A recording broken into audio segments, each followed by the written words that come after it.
Yo, what's going on, guys? GZTV, and I know games are still going on today. I will cover those tomorrow. I'm not going to get into those now. I made 2 headlines for each video. I made 2 for today or the last 2 days. We got 15 games to cover, and I have about 15 minutes until WrestleMania. Let's just get this over with. Pacers Celtics. Brown and Tatum pair up to lead the Celtics past the Pacers, winning by 5, only winning by 5, but against the Pacers. Tyrese Halliburton definitely had a good game. He had 30. Lance Stevenson had 11-11 off the bench. Buddy Hield was definitely lacking that night. That was probably a big problem for the Pacers. But looking at my Celtics here, you had 31 for Jason Tatum. Don't forget a 17-10 night for Al Horford. I gotta give credit to him for that. He's been putting up some pretty good games recently. And obviously Jaylen Brown putting up 32. Man, I've been talking so much. I'm so ready to take a break. Holy hell. But let's just move on to the next game. We had the Raptors and the Magic. Raptors beat the Magic by 13 for their 5th straight win. A very dominant Raptors team, and although the Magic aren't much, it's definitely a pretty good win to get. Siakam had 16 and 11. Overall, it was just a team effort. Siakam did have a good game.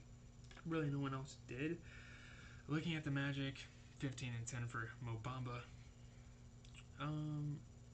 I would say Okiki definitely had a slow game. Guess he was kind of responsible for them winning. I didn't watch a whole lot of these games because I don't even know.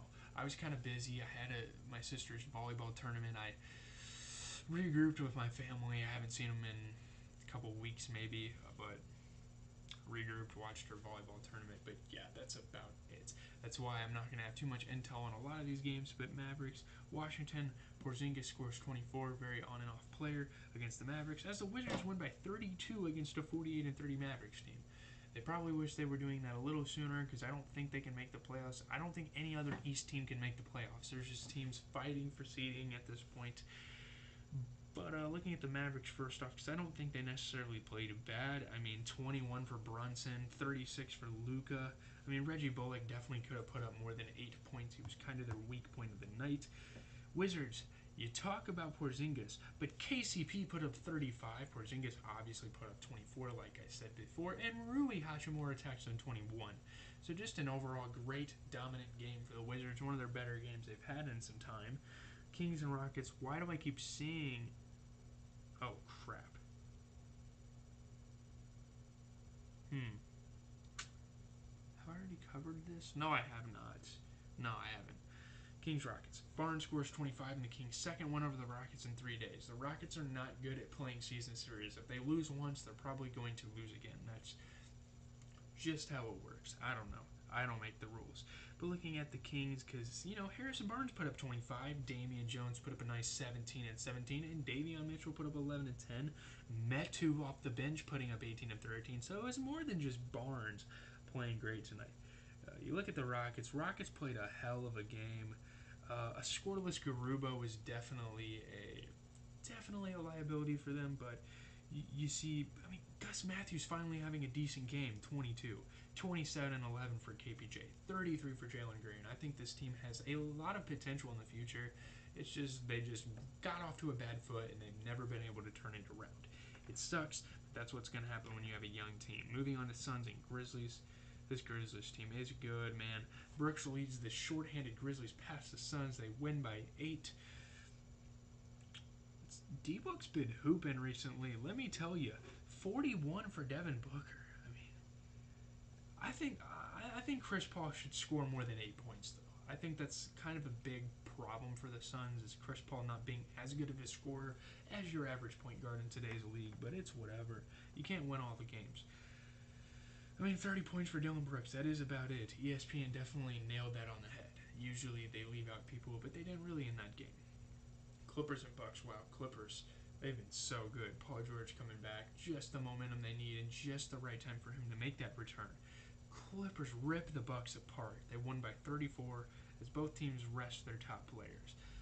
ROCO, man, this is the big headline. ROCO putting up 43. Luke Kennard putting up 23. Amir Coffey putting up 32. The incredible game for the Clippers. And it just shows going into the playoffs who they can trust in these big moment games. 32 for Amir Coffey, 14 and 10 for Isaiah Hartenstein off the bench. Looking at the Bucks, Jordan Nwora had 28. Bobby Portis had 25. Pat Connaughton had a slow game, 5 points as a starter, but it's fine, I guess. I mean, they don't need all these wins. They kind of do if they want to win the East, but I don't know. We'll have to see. Pistons and Thunder is the next game I'm going to talk about here. Hayes and Jackson muscle Pistons to a 9-point win over the Thunder. Hayes. Oh, yeah, Killian Hayes, of course. 26 points for him. Can't forget Livers, however you say the name. He had 17 and 11. He had 26 for Fred Jackson off the bench, 11 and 12 for Sabin Lee. So that's really good. The Thunder, 11 and 20 for this Horde guy. I mean, that's pretty damn impressive. 28 for Theo Maledon. Krejci played 41 minutes and had 7 points. That's a problem, I think. In all honesty, I think that's a problem, man. I don't know. Let's just keep moving on because we have 9 minutes until WrestleMania. I got 8 games to get through. Trailblazers, Spurs. Spurs maintain 10th place in the West with a big win over the Blazers, and the Lakers are slowly toppling to the Spurs. I like it though. I love the Spurs making the play-in. I think it's amazing. But looking at the Trailblazers, 20 points for Keon Johnson. He had a couple slow games. He picked it up. Perry had 11 and 10 off the bench. CJ Ellaby scoreless in 22 minutes. That's a problem. Looking at the Spurs, Keldon Johnson had 21 and Vassell had 22. So without DeJounte Murray, they get a win. It's the Trailblazers. The Trailblazers have had one of the biggest fall-offs in the league, but, you know, it's still a pretty decent win there.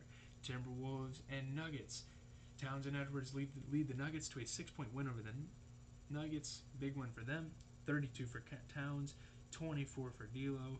Gotta love that. D'Lo's back in business after some slow games. And by the way, I'm winning my fantasy championship. I'm almost doubling my opponent's score. Yeah, it's a good one. Nuggets, 24 for Aaron Gordon, 38 and 19 for Nikola Jokic, 23 for Monte Morris. Nuggets played an incredible game. I don't know how they didn't win. Maybe Will Barton could do a little more as a starter, but I'm not sure. I mean, they played pretty damn good. The Pelicans knocking off the Lakers up next. This was a big-time game for the Pelicans to win. Pelicans rally past the Lakers by 3 despite Anthony Davis's return. I probably should have made that one as one of the highlight headlines. I'm so happy that Anthony Davis is returning because although I don't like the Lakers, I'm mixing it up because of the prime football game. Although I don't like the Lakers, I still like some good basketball to be played, and there was some decent basketball tonight. You know, looking at the Pelicans, 29 for Ingram, 17 and 12 for Valanciunas, 32 for McCollum. That very, very consistent big three that is starting to develop in New Orleans, and people are having hope in that city for that basketball team. Zion comes back, they're going to be a different animal. Looking at the Lakers, Anthony Davis had 23 and 12. LeBron had 38. Dwight Howard has got to step up as a starter. 6 points in 22 minutes. I understand he's not a scorer, but he needs to take a couple more shots if they want to get that edge. That's going to do it for Friday. We have 5 games to talk about Saturday. Then I am done. Then I'm going to go watch WrestleMania. Hornets and Sixers started us off. Embiid and Harris helped lead the Sixers to a 30-point victory over the Hornets. Very good games we've been seeing from Tobias Harris recently, and that's been an X factor in some of these dominant wins that we've been seeing the Sixers get.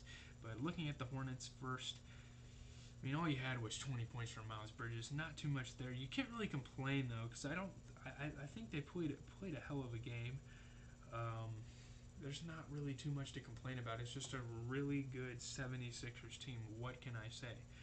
23 for Tobias, 29 and 14 for Embiid, 12 and 13 for James Harden.